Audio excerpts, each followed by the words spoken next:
and good day everyone. Welcome back to my channel, Red Crafteria. For today's video, I want to show you how to crochet the third part of our doily, the round 11 up to round 15. If you are new on my channel, please subscribe and hit the notification bell para updated ka lagi sa mga susunod kong mga post. Now grab your hook and yarn and let's get started. For round 11, chain 4, count as treble crochet, then another treble crochet in the next, then treble crochet in the next, 1 treble crochet, in the next stitch 2 treble crochet, 1 in each stitch, 2 loops in the hook, and then yarn over 2 times, 3 loops in the hook and pull through 3 loops, chain 2. In the V-stitch, we need to make 3 treble crochet, yarn over 2 times, then make treble crochet in the V-stitch, 1, 2,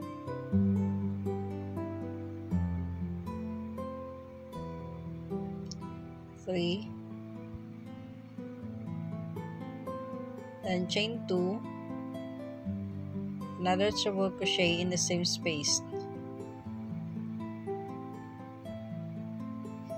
chain 2, treble crochet in the same space, 3 treble crochet, 1, 2, and 3. Ganyan na siya. 3 treble crochet, then chain 2, 1 treble crochet, chain 2, and treble crochet, then chain 2, and the next treble crochet we need to make treble crochet, 2 loops stay in the hook, and then yarn 2 times, in the next stitch another treble crochet, so we have 3 loops in the hook, and then yarn over, pull through 3 loops, the next stitch treble crochet, and the 2 stitch we need to make 2 treble crochet together,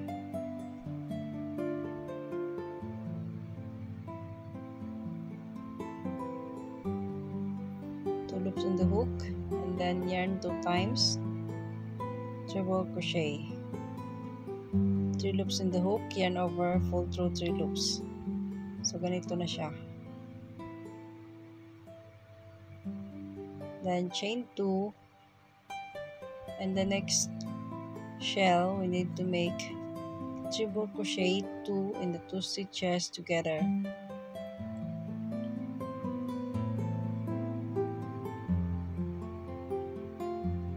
loops in the hook, yarn over 2 times, and then treble crochet, 3 loops in the hook, yarn over, pull through 3 loops, then 1 treble crochet in the next,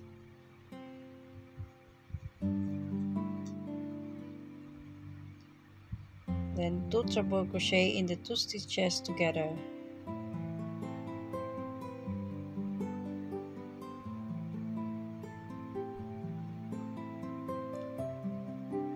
then chain 2, and the V stitch we need to make 3 treble crochet, 1, 2,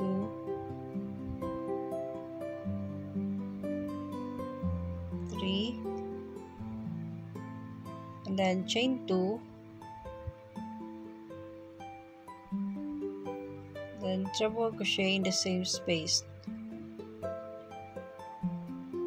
chain 2, 3 treble crochet in the same space in the V-stitch,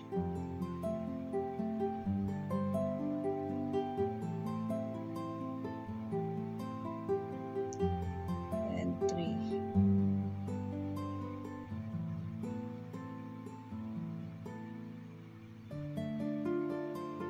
So ganito na siya. Then chain 2, and the next treble crochet, make 2 treble crochet in 2 stitches together. Then treble crochet in the next, 2 treble crochet in the 2 stitches together.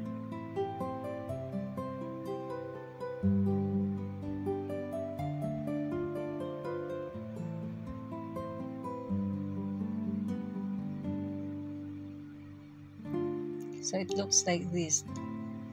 Then we'll continue repeating this pattern all the way to the last stitch. At the end of this round 11, slip stitch on the 4th chain, slip stitch.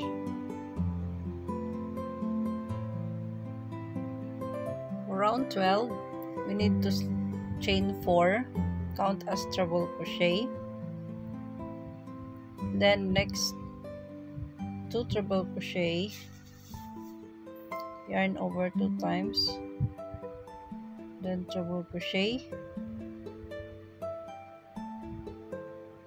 2 loops in the hook, stay, and then yarn over 2 times. On the cluster on top, you need to make another treble crochet.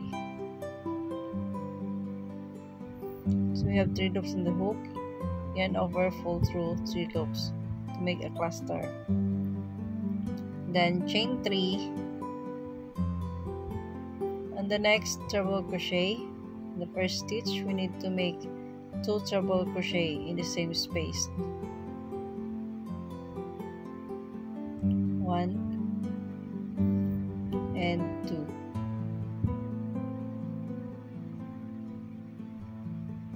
Then in the next, 1 treble crochet.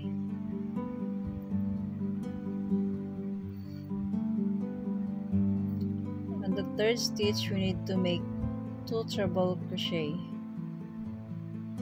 1 and 2.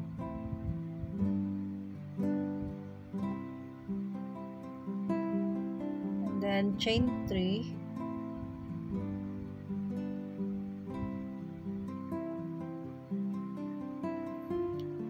In the 1 treble crochet on top, we need to make 5 treble crochet. Over 2 times, and then over 4 to 2 loops, and over 4 to 2 loops. So this is 1 and 2, 3,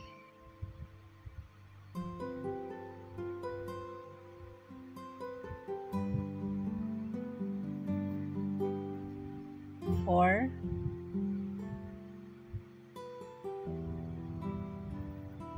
and 5.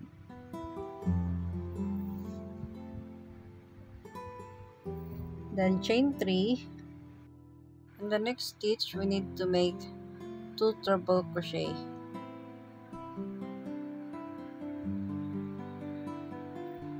1, 2, and then in the next 1 treble crochet. And the next 2 treble crochet, 1 and 2. So ganyan na siya. And the next chain 3, and then 3 treble crochet together, 1 on top of the cluster, and then in the second stitch, another 1 in the 2 cluster. So in total of 3 treble crochet, and then yarn over, fold through 4 loops. Chain 1 to close the cluster. So it looks like this.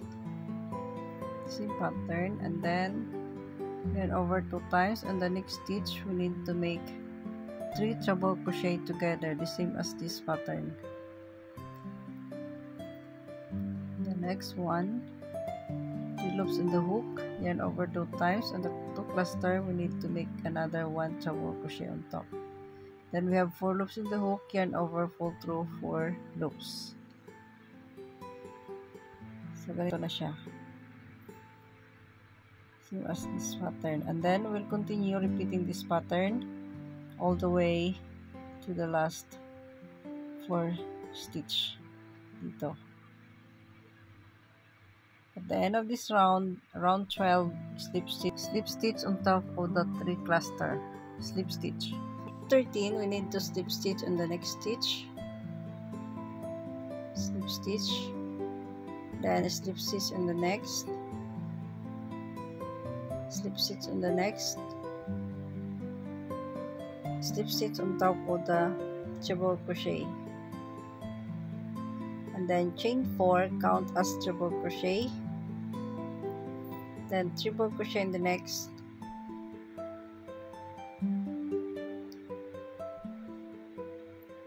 then triple crochet in the next, triple crochet in the next, and triple crochet in the next. So a total of 5 triple crochet, 1 in each stitch, and then chain 3, 1 2 3. In the next stitch we need to make 1 treble crochet, then chain 2, treble crochet in the next stitch, chain 2, treble crochet in the next, chain 2,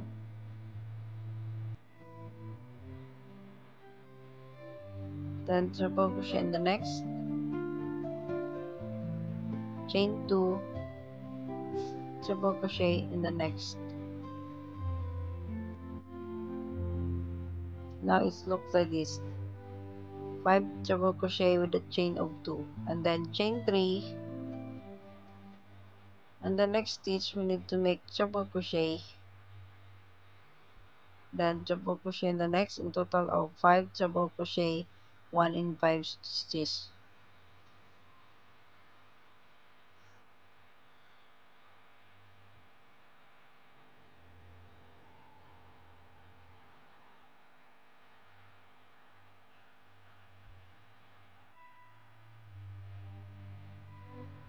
So it looks like this, and then chain 3, and the next we need to make 1 treble crochet in each stitch, total of 5 treble crochet.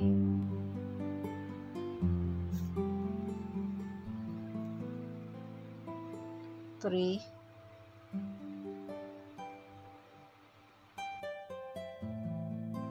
4, and then 5. So it looks like this, and then chain 3. Next stitch we need to make 1 treble crochet on top of the treble crochet, then chain 2, treble crochet in the next stitch, chain 2, treble crochet in the next stitch, chain 2, then treble crochet in the next, chain 2, treble crochet in the next, total of 5 treble crochet with a 2 chain space, the same as this pattern. This one. And then in the next we need to chain 3, and then 1 treble crochet in each stitch, a total of 5 treble crochet.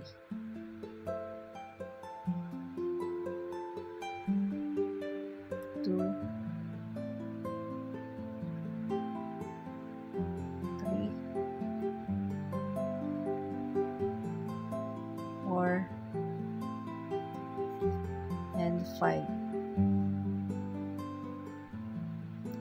So it looked like this, the same as this pattern for the first one, and then we'll continue repeating this pattern all the way to the last 4 stitches, and then at the end we need to slip stitch on the 4th chain, slip stitch.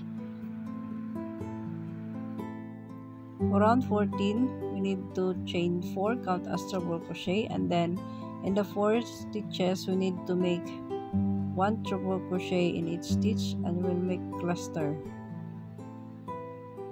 2 loops in the hook, yarn over 2 times in the next, treble crochet,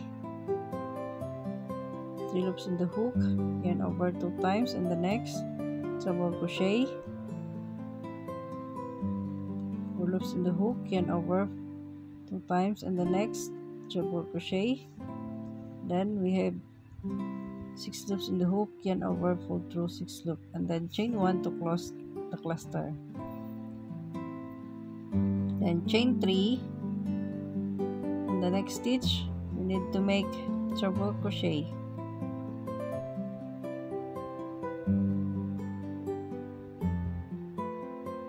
Then chain 3 in the next, treble crochet.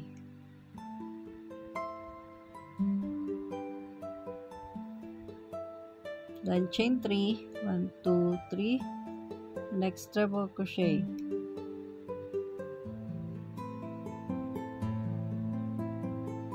Next chain 3, then treble crochet. Next chain 3, then treble crochet. So it looks like this. Then chain 3, and then we'll make cluster on these stitches. Treble crochet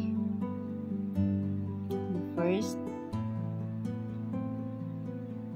2 loops in the hook, yarn over 2 times, and then in the next, treble crochet. So we got 3 loops in the hook, yarn over 2 times, then 4 loops in the hook, yarn over 2 times, treble crochet in the next, 5 loops in the hook, yarn over 2 times, in the next, treble crochet. And we got 6 loops in the hook, yarn over, pull through 6 loops, and then chain 1 to close the cluster. And the next, chain 5, 1, 2, 3, 4, 5, and then in the next stitches we need to make another cluster of 5 treble crochet. Then 2 loops in the hook, yarn over 2 times, treble crochet in the next, 2 loops in the hook, yarn over 2 times, treble crochet, 4 loops in the hook, yarn over 2 times, and then treble crochet, 5 loops in the hook, yarn over 2 times, then treble crochet. So we got 6 loops in the hook, yarn over, pull through 6 loops, chain 1 to close the cluster.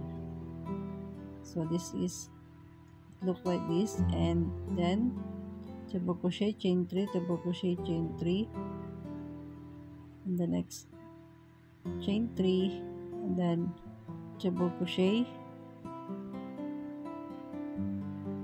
chain 3, treble crochet in the next stitch, chain 3, treble crochet in the next,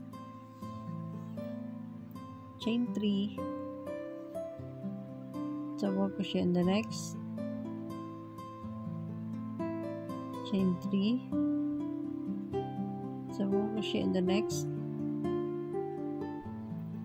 So in total of 5 treble crochet with a chain of 2. Then we continue repeating this pattern all the way to the last 4 stitches. At the end of round 14, slip stitch on top of the 5 treble crochet together. Dito, slip stitch. In round 15, we need to slip stitch in the next stitch, slip stitch in the next,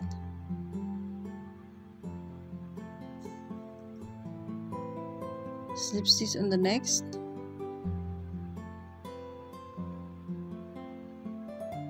and then slip stitch on top of the treble crochet.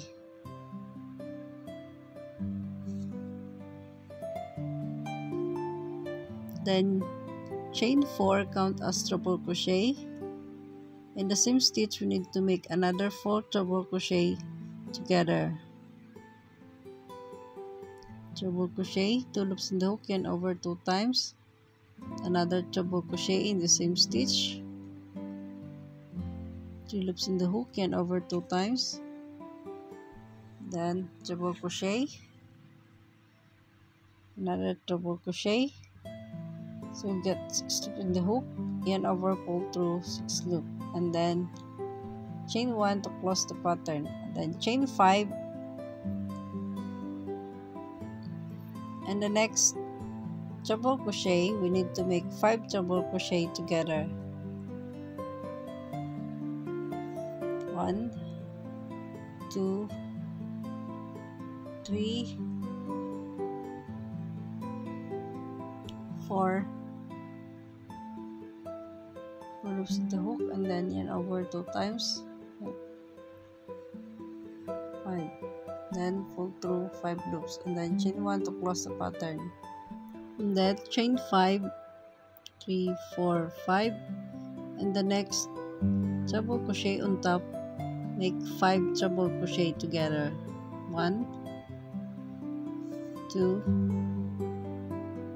3, 4, and 5. Then 6 loops in the hook, pull through 6 loops, and then chain 1 to close the pattern. Then chain 5, and the next treble crochet we need to make another 5 treble crochet together.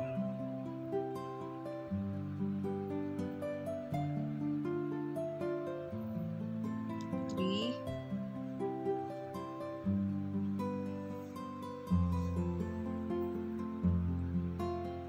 then 4,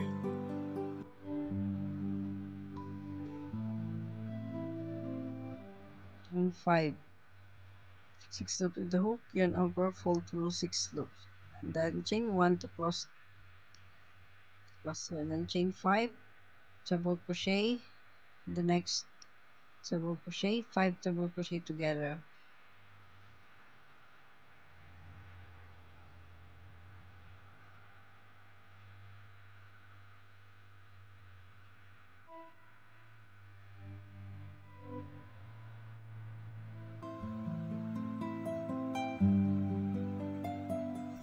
On the next, chain 5, and then single crochet on this space, 1 single crochet. So now it looks like this, round 15, and then chain 5, and the next treble crochet we need to make 5 treble crochet together.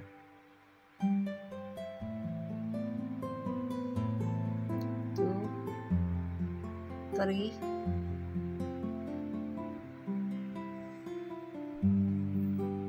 4, and 5. Then yarn over, fold through 5 loops, and then chain 1 to close the pattern. So also the same as this, and then we'll continue repeating this pattern all the way to the last. At the end of this round 15, slip stitch on top of the treble crochet, on top of the 5 treble crochet. Slip stitch. So now our round 15, it looks like this. This is the end of our video tutorial for today's video.